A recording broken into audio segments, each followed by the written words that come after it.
नमस्कार। आज हम एक बहुत ही कमाल की चीज के बारे में जानने वाले हैं। एक ऐसा शक्तिशाली, सुरक्षित और एकदम सस्ता प्राकृतिक कीटनाशक जिसे कोई भी अपनी फसलों की सुरक्षा के लिए घर पर ही बना सकता है। जी हाँ, इसका नाम है नीमास्त्र। तो इस पूरी जानकारी को हम 5 आसान हिस्सों में समझेंगे। सबसे पहले कि भाई ये नीमास्त्र है क्या भला, फिर इसके पीछे का साइंस क्या है, ये काम कैसे करता है। उसके बाद इसे बनाने की पूरी प्रक्रिया देखेंगे, फिर इसका सही इस्तेमाल कैसे करना है और आखिर में इसके जैविक फायदे क्या-क्या हैं। ठीक है, तो शुरू करते हैं। पहला और सबसे जरूरी सवाल, आखिर ये नीमास्त्र है क्या? सच कहूं तो ये खेती की एक आम समस्या का बहुत ही सीधा और सरल समाधान है। देखिए, नीमास्त्र असल में सिर्फ इन 4 चीजों का एक फर्मेंटेड यानी किण्वित जैविक घोल है। बस नीम की पत्तियां, गाय का गोबर, गोमूत्र और पानी। ये प्रकृति की अपनी शक्ति का इस्तेमाल करके कीटों को कंट्रोल करने का एक शानदार तरीका है, वो भी बिना किसी जहरीले केमिकल के। अब देखिए, दिलचस्प बात यह है कि नीमास्त्र कुछ खास तरह के कीटों पर बहुत असरदार है। खास तौर पर वो कीट जो पत्तियों का रस चूसते हैं या उन्हें खाते हैं, जैसे माहू, सफेद मक्खी और शुरुआती इल्लियां। ये सीधे जाकर उन्हें फसल खराब करने से रोकता है। तो हम जानते हैं कि ये काम करता है, पर क्यों? चलिए अब जरा इसके पीछे के विज्ञान को समझते हैं। ये जानना जरूरी है ताकि हमें पूरा भरोसा हो कि हम जो इस्तेमाल कर रहे हैं वो वाकई काम की चीज है। तो सुनिए, नीम की शक्ति का सारा राज इस एक चीज में छुपा है, एजाडिरेक्टिन। ये एक यौगिक है जो नीम में पाया जाता है। यही वो जादुई तत्व है जो नीम को इतना शक्तिशाली प्राकृतिक कीटनाशक बनाता है। तो ये एजाडिरेक्टिन कीटों को परेशान कैसे करता है? ये 3 तरीकों से उनके जीवन चक्र को तोड़ता है। पहला, ये उनकी भूख ही खत्म कर देता है। दूसरा, ये उन्हें बड़ा होने से रोकता है, उनके विकास को ही रोक देता है। और तीसरा, उनकी प्रजनन शक्ति को भी कम कर देता है। मतलब ये कीटों को तुरंत नहीं मारता, बल्कि उनकी पूरी आबादी को धीरे धीरे प्राकृतिक रूप से नियंत्रित करता है। चलिए अब आते हैं सबसे मजेदार और काम के हिस्से पर। अब हम कदम दर कदम सीखेंगे कि अपना खुद का ताज़ा नीमास्त्र कैसे तैयार किया जाए। 100 लीटर नीमास्त्र बनाने के लिए आपको बस ये 4 चीजें चाहिए, जो बहुत आसानी से मिल जाती हैं। हाँ, ये ध्यान रखना बहुत जरूरी है कि इनकी मात्रा बिल्कुल सही हो। इसे बनाने का तरीका बहुत आसान है, चलिए देखते हैं। सबसे पहले नीम की पत्तियों को अच्छी तरह कूट लें या पीस लें ताकि उनका सारा रस बाहर आ जाए।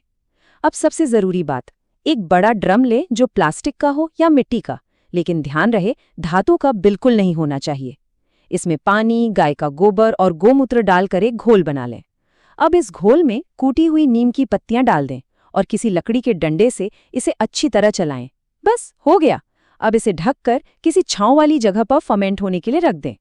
ये जो 48 घंटे हैं, ये बहुत ज़रूरी हैं। जैसा कि आप देख सकते हैं, इस दौरान हमें बस एक छोटा सा काम करना है। हर रोज़ सुबह और शाम मिश्रण को एक लकड़ी के डंडे से धीरे धीरे घड़ी की सुई की दिशा में यानी क्लॉकवाइज हिलाना है। ऐसा करने से फर्मेंटेशन की प्रक्रिया एक जैसी होती है और हमारा नीमास्त्र ज़्यादा असरदार बनता है। 48 घंटे के बाद हमें कैसे पता चलेगा कि नीमास्त्र तैयार हो गया है?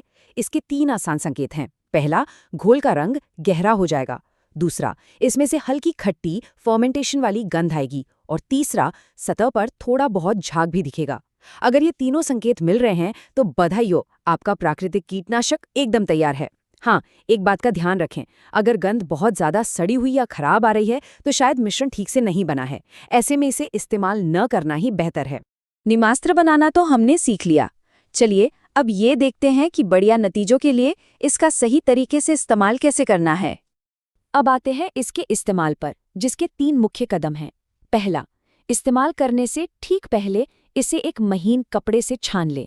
ये ज़रूरी है ताकि आपका स्प्रे पंप जाम ना हो। दूसरा, 1 एकड़ फसल के लिए लगभग 100 लीटर नीमास्त्र का छिड़काव करें। और तीसरा, और ये सबसे ज़रूरी है, छिड़काव हमेशा सुबह या शाम के ठंडे समय में ही करें। ऐसा इसलिए क्योंकि तेज़ धूप में घोल जल्दी से भाप बन जाता है और पत्तियों पर असर नहीं कर पाता। चलिए अब कुछ आम गलतियों पर भी नज़र डालते हैं ताकि हमारी मेहनत बेकार न जाए। पहली बात, नीमास्त्र को हमेशा ताज़ा ही इस्तेमाल करें। छानने के बाद 24 से 48 घंटे के अंदर इसका छिड़काव कर दें, क्योंकि इसके बाद इसकी ताकत कम होने लगती है। दूसरी बात, जैसा हमने अभी कहा, तेज़ धूप में छिड़काव बिल्कुल ना करें। और तीसरी और सबसे ज़रूरी चेतावनी, मैं इसे फिर से दोहरा रहा हूँ क्योंकि ये बहुत ज़रूरी है। भूल कर भी इस मिश्रण को बनाने या रखने के लिए किसी धातु जैसे लोहे या एल्यूमीनियम के बर्तन का इस्तेमाल ना करें। धातु इस घोल से क्रिया करके इसे जहरीला बना सकती है और इसका असर भी खत्म कर सकती है। अब बात करते हैं थोड़ी बड़ी तस्वीर की। आखिर रासायनिक कीटनाशकों के बजाय नीमास्त्र जैसे जैविक विकल्प को चुनने के फायदे क्या हैं? ये क्यों महत्वपूर्ण है? ये तुलना तो बिल्कुल साफ है ना? एक तरफ है नीमास्त्र, जो बहुत कम लागत में बनता है, इंसानों, मिट्टी और पर्यावरण के लिए पूरी तरह सुरक्षित है। दूसरी तरफ है रासायनिक स्प्रे, जो महंगे तो होते ही हैं, साथ ही स्वास्थ्य के लिए भी खतरनाक हो सकते हैं और वे हमारी मिट्टी और दोस्त कीटों को भी नुकसान पहुंचाते हैं। हाँ, ये समझना भी बहुत जरूरी है कि नीमास्त्र से हमें क्या उम्मीद रखनी चाहिए। ये एक बहुत प्रभावी प्राकृतिक कीट नियंत्रक है, लेकिन इसका असर केमिकल्स की तरह तुरंत नहीं होता। ये धीरे धीरे काम करता है, इसीलिए इसका नियमित और लगातार उपयोग करना जरूरी है। और अंत में इस विचार के साथ समाप्त करते हैं कि ज्ञान ही असली ताकत है। नीमास्त्र जैसी तकनीकों को जानना और अपनाना न केवल हमारी फसलों को बचाता है, बल्कि ये आत्मनिर्भर और पर्यावरण के प्रति जागरूक खेती की ओर एक बहुत बड़ा कदम है। अगर खेती से जुड़ी ऐसी ही काम की जानकारी जो आपकी खेती को और बेहतर बना सकती है आपको चाहिए, तो हमारे साथ जरूर जुड़ें और इस चैनल को अभी सब्सक्राइब कर लें। अपना कीमती समय देने के लिए बहुत बहुत धन्यवाद।